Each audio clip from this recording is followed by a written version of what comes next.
जय हिंद दोस्तों, स्वागत है आपका हमारे YouTube channel career patch up with biology में। तो आज के इस वीडियो में हम लोग जानते हैं न्यूरॉन सेल के बारे में। न्यूरॉन सेल जो कि हम लोगों का शरीर में सबसे लॉन्गेस्ट सेल के नाम से जाना जाता है। हम लोग जानते हैं कि हमारे सबसे स्मॉलेस्ट सेल माइकोप्लाज्मा है और सबसे लॉन्गेस्ट सेल न्यूरॉन सेल है। और इसी के बारे में आज हम आपको इसी वीडियो में सारी जानकारियां इसके बारे में देंगे।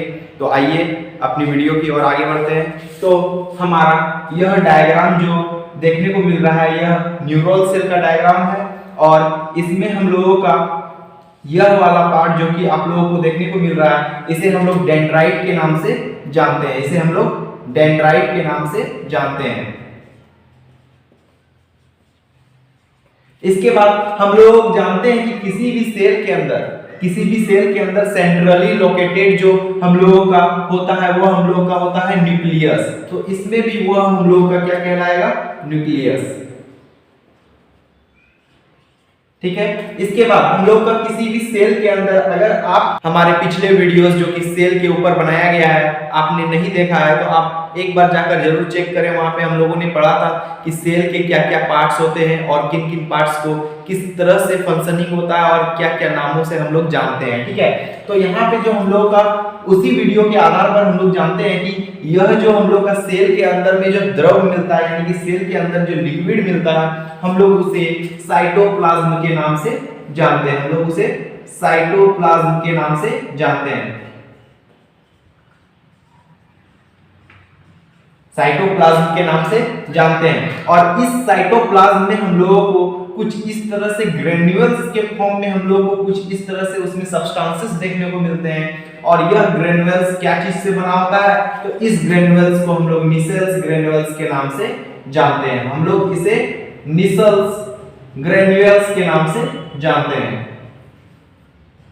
और इसके ऊपर हम लोगों का बहुत बार क्वेश्चन किया गया है और किया जाता है।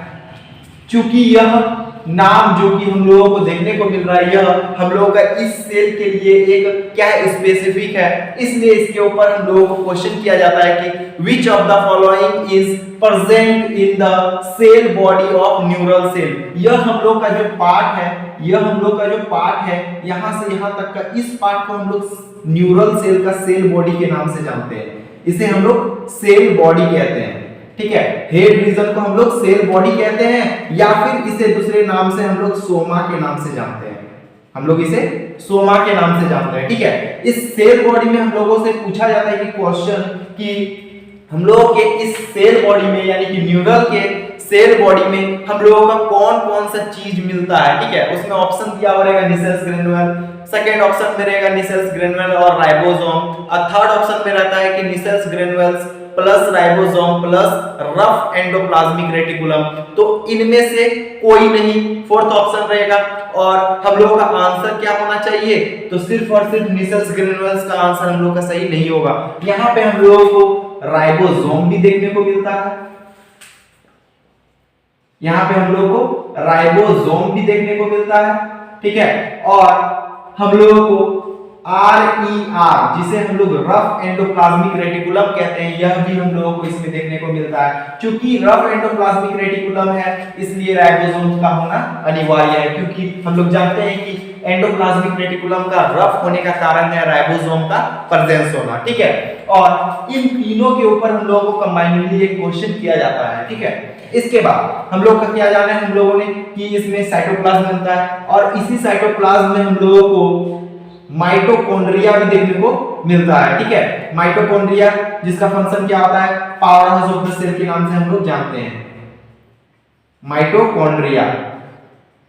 इसे हम लोग powerhouse of the cell के नाम से जानते हैं क्योंकि यह क्या करता है? हम लोगों का सेल के लिए एनर्जी का प्रोडक्शन करता है। ठीक है। इसके बाद हम लोगों को यह जो नीचे की ओर पाइप लाइक स्ट्रक्चर जो जाते हुए हम लोग देख रहे हैं इस पाइप लाइक स्ट्रक्चर को हम लोग एक्सॉन के नाम से जानते हैं। इसे हम लोग एक्सॉन के नाम से जानते हैं। ठीक है। और यह एक्सॉन पाइप लाइक स्ट्रक्चर जहां पे हम लोग का एंड करता है, यह पाइप लाइक स्ट्रक्चर जहां पे जाके एंड करता है यह हम लोग का कहलाता है एक्सॉन एंडिंग।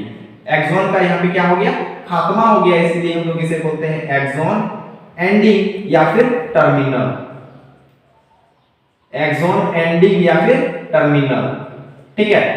इसके बाद हम लोगों को कुछ इस तरह से जो हम लोगों को शीट के टाइप में बना हुआ हम लोगों को एक डायग्राम देखने को मिल रहा है। इस डायग्राम को इसको हम लोग माइलिन शीट के नाम से जानते हैं। इसे हम लोग माइलिन शीट के नाम से जानते हैं।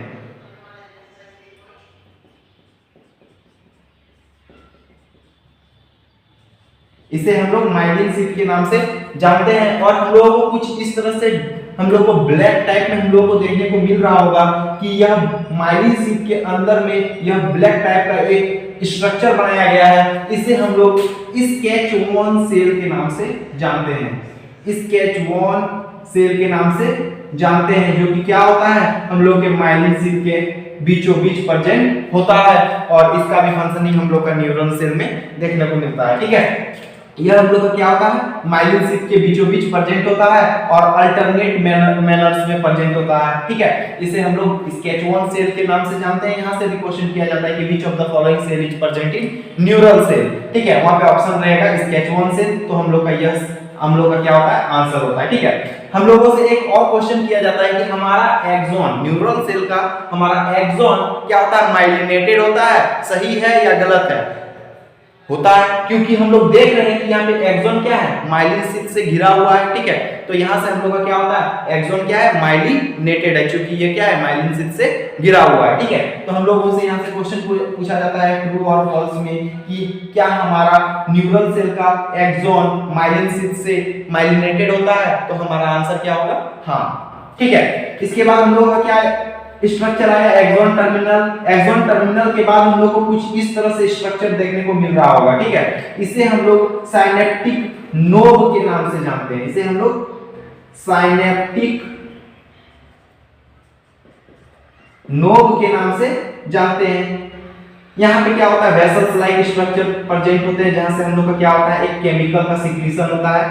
ठीक है, एक केमिकल का सिक्रीशन होता है। इस केमिकल का नाम है एसिटाइल कोलिन।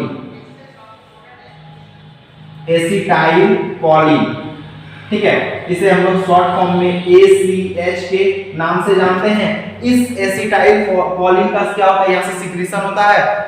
और इस एसिटाइल कोलिन का क्या फंक्शन होता है, तो यह हम लोग का न्यूरोट्रांसमीटर के नाम से जाना जाता है। यह हम लोग का न्यूरोट्रांसमीटर के नाम से जाना जाता है। ट्रांसमीटर का मतलब होता है ट्रांसमिट करने वाला एजेंट। ठीक है, ट्रांसमीटर का मतलब क्या होता है, ट्रांसमिट करने वाला एजेंट। तो यहाँ पे यह ट्रांसमीटर का फंक्शन क्या है, न्यूरोट्रांसमीटर का। तो यह एक न्यूरॉन से दूसरे न्यूरॉन में मैसेज को ले जाने का काम इस एसिटाइल कोलिन के द्वारा किया जाता है। ठीक है, यहाँ पे हम लोग का दो न्यूरॉन के बीच में एक थोड़ा सा हम लोग क्या होता है, गैपिंग होता है। ठीक है, इसके बाद इसी टाइप का स्ट्रक्चर और प्रेजेंट होता है। ठीक है, ऐसे हम लोग का क्या होता है, मैनर्स में प्रेजेंट होता है। यहाँ पे उसके बीचों बीच यहाँ पे कुछ गैप प्रेजेंट होते हैं। इसे हम लोग साइनेप्स के नाम से जानते हैं।